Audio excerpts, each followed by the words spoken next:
Private hospital का bill insurance cover करूगी कि नहीं? मुख्यमंत्री सहज योजना कार्ड हैगा, फिर कोई टेंशन नहीं, थोड़ा सारा ट्रीटमेंट कैशलेस है। बिना पैसिਆਂ ਦੇ? जी हाँ। ਹਰੇਕ ਨਾਗਰਿਕ ਜਿਹੜਾ ਹੈ ਉਹ ਮੁੱਖ ਮੰਤਰੀ ਸਿਹਤ ਕਾਰਡ ਜਦੋਂ ਬਣ ਗਿਆ ਤਾਂ ਉਹ 10 ਲੱਖ ਰੁਪਏ ਦਾ ਮੁਫਤ ਤੇ ਕੈਸ਼ਲੈਸ ਜਿਹੜਾ ਇਲਾਜ ਕਰਾਉਣ ਦੇ काबिल भी होगा, एलिजिबल भी होगा। पंजाब सरकार लेकर आई है दुनिया की पहली सेहत योजना। अब पैसे के कारण पंजाब का कोई भी नागरिक बढ़िया इलाज से वंचित नहीं रहेगा। सेहत का हक सबके लिए। सुप्रीम कोर्ट के सामने सरकार के कानूनों को चुनौती दी जाती है, सरकार के फैसलों पर सवाल उठते हैं। बजट जैसे मुद्दे ऐसे सुप्रीम कोर्ट में चैलेंज नहीं होते। सुप्रीम कोर्ट के जज भी बजट के मेरिट पर कहां ही बोलते हैं। 1 फरवरी को पेश हुए बजट को लेकर बड़ा बखेड़ा शुरू हो गया है। बजट के अंदर वाला रेल बजट सुप्रीम कोर्ट की नजर में आ गया है। सरकार से जवाब तलब हो गया क्योंकि जस्टिस एहसानुद्दीन अमानुल्लाह और जस्टिस आर महादेवन की बेंच को लगा कि आम आदमी के भरोसे और सुरक्षा के साथ सरकार ने खिलवाड़ कर दिया। करीब 92 साल तक रेल और आम बजट अलग अलग पेश होते रहे। मोदी सरकार ने ये सिस्टम बदल दिया। भारत में आखिरी बार रेल मंत्री सुरेश प्रभु ने अलग से रेल बजट 25 फरवरी 2016 को पेश किया था। 2017 में पहली बार रेल बजट और आम बजट को एक साथ पेश किया गया था, जिसे तत्कालीन वित्त मंत्री अरुण जेटली ने संसद में रखा था।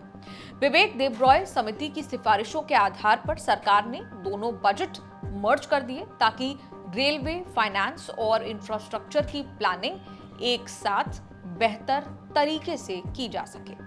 1 फरवरी को निर्मला सीतारमण ने जो बजट पेश किया उसका जश्न सरकार और बीजेपी मना रही है, लेकिन सुप्रीम कोर्ट में रेलवे मुआवजे को लेकर चल रहे पुराने केस की सुनवाई के दौरान सुप्रीम कोर्ट ने ही रेलवे बजट की कलई खोल दी। बेंच ने रेलवे के सुरक्षा बजट पर कम फोकस पर गहरी चिंता जताई। कहा कि यात्रियों की सुरक्षा के लिए जितने पैसे आवंटित किए हैं वो इनसफिशिएंट है। सरकार ने वित्त वर्ष 2025-26 के लिए रेलवे को बजट से कुल 2.78 लाख करोड़ मिले हैं। सुरक्षा के लिए करीब 1,16,000 करोड़ का आवंटन किया। राष्ट्रीय रेल संरक्षा कोष पर 2,000 करोड़ का प्रावधान किया। कोर्ट ने माना कि कवच पर केवल 1,112 करोड़ का आवंटन पूरे देश की 68,000 प्लस किलोमीटर रेलवे लाइन को कवर करने के लिए बहुत कम है। जस्टिस एहसानुद्दीन अमानुल्लाह और जस्टिस आर महादेवन की बेंच ने टिप्पणी की कि सुरक्षा के लिए आवंटित ये राशि आम आदमी के भरोसे और रेलवे की जिम्मेदारी के मुकाबले कम है। कोर्ट ने कहा कि एंटी कोलिजन सिस्टम, कवच सिस्टम, मानव रहित क्रॉसिंग, रेलवे ओवरब्रिज, अंडरब्रिज के निर्माण पर बजट को और बढ़ाने की जरूरत बताई। सुप्रीम कोर्ट ने कहा कि रेलवे निवेश करने वाली संस्था बाद में है, पहले यात्रियों की कस्टोडियन है। सुप्रीम कोर्ट में मामला सीधे तौर पर बजट को लेकर शुरू नहीं हुआ, बल्कि रेलवे दुर्घटना मुआवजे से जुड़े केस की सुनवाई के दौरान उठाया। Union of India versus Radha Yadav title से चल रहा केस रेल दुर्घटना में मुआवजे के दावे का है। कोर्ट ने इस मामले में वरिष्ठ वकील शिखिल सूरी को अमिकस क्यूरी यानी न्याय मित्र नियुक्त किया था। उन्होंने ही सुनवाई के दौरान कोर्ट का ध्यान रेलवे सुरक्षा से जुड़े बड़े मुद्दों की ओर खींचा।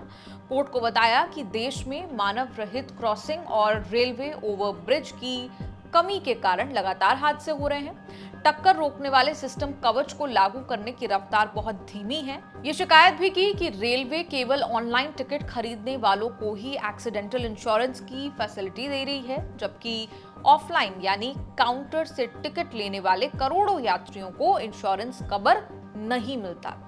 कोर्ट ने इसे भेदभावपूर्ण मानते हुए सरकार से जवाब मांगा है। कोर्ट ने रेलवे से पूछा कि जब ट्रेन हादसा ऑनलाइन और ऑफलाइन यात्रियों में फर्क नहीं करता तो इंश्योरेंस फैसिलिटी में आखिर भेदभाव क्यों? कोर्ट ने भेदभाव बताते हुए रेलवे से इस पर जवाब मांगा कि काउंटर टिकट वाले करोड़ों यात्रियों को इस सुरक्षा चक्र से बाहर क्यों रखा गया है। रेल यात्रा पर इंश्योरेंस की सुविधा केवल उनको मिलती है जो IRCTC वेबसाइट या मोबाइल ऐप से ई टिकट बुक करते हैं। अकेले यात्री के लिए ये ऑप्शनल चॉइस है, जिसके लिए केवल 34 पैसे प्रति यात्रा प्रीमियम देना पड़ता है। बदले में रेलवे एक्सीडेंट में डेथ और स्थायी पूर्ण विकलांगता पर 10 तक लाख मिलते हैं। स्थायी आंशिक विकलांगता पर 7.5 लाख तक, चोट लगने पर अस्पताल के खर्च के लिए 2 लाख तक मिलते हैं। ये वाला ऑनलाइन वैकल्पिक बीमा रेलवे के सामान्य मुआवजे जैसे कि डेथ केस में 8 लाख के अतिरिक्त होता है, जो रेलवे अधिनियम के तहत सभी यात्रियों को मिलता है। जब रेलवे ने अपनी दलीलें दी तब जस्टिस एहसानुद्दीन अमानुल्लाह और जस्टिस आर महादेवन की बेंच ने बजट के पैटर्न को देखा, पाया कि रेलवे सुरक्षा इंफ्रास्ट्रक्चर की बजाय पीएसयू, जेवी, एसपीवी में ज्यादा इन्वेस्टमेंट कर रही है, जबकि लोगों की सुरक्षा के लिए आवंटित बजट कम है।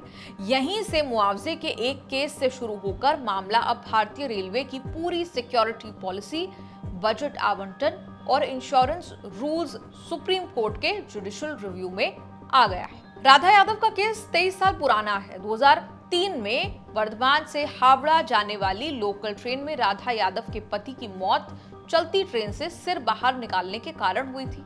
अपनी लापरवाही और असावधानी बताकर रेलवे क्लेम ट्रिब्यूनल ने 2007 में क्लेम रिजेक्ट कर दिया।